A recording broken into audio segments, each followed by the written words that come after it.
In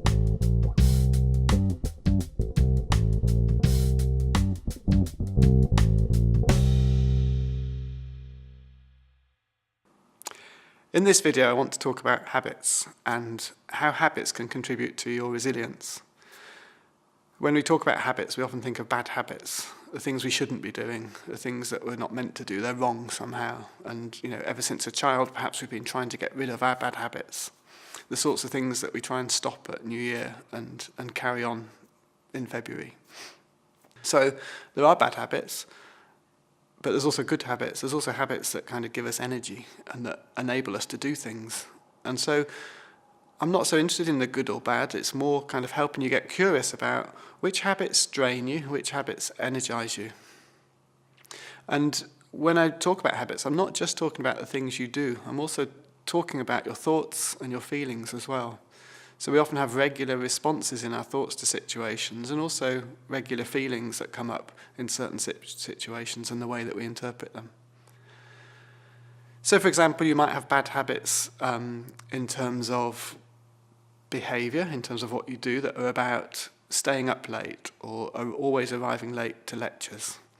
And you might want to flip those into good habits of always having a regular bedtime, say, or always arriving at a lecture early.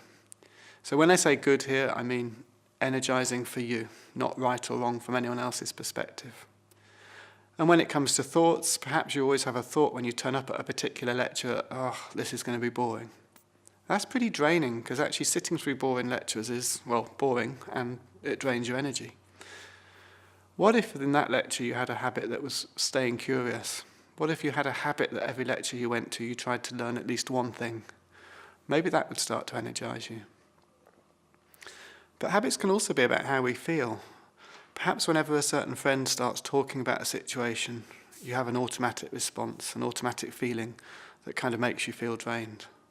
What if you shifted that and could allow a bit more generosity, say, and you had a habit of being generous to that friend? So habits can drain, habits can energise. And the challenge I want you to set yourself now is to try and write a list of the habits you have. And maybe as a first step, just write out a full list of all the habits you can think of, all the things that you repeatedly do throughout the day, repeatedly think about, typical repeated kind of feelings to situations. Write a long list. And then start to notice which ones are kind of drainers and which ones are energisers. You could perhaps mark them with a different coloured pen. So you end up with two lists, a list of habits that drain you, a list of habits that energise you.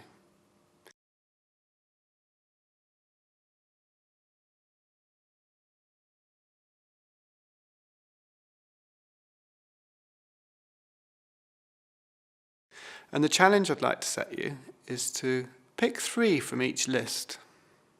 3 that are the kind of top drainers and the top energisers.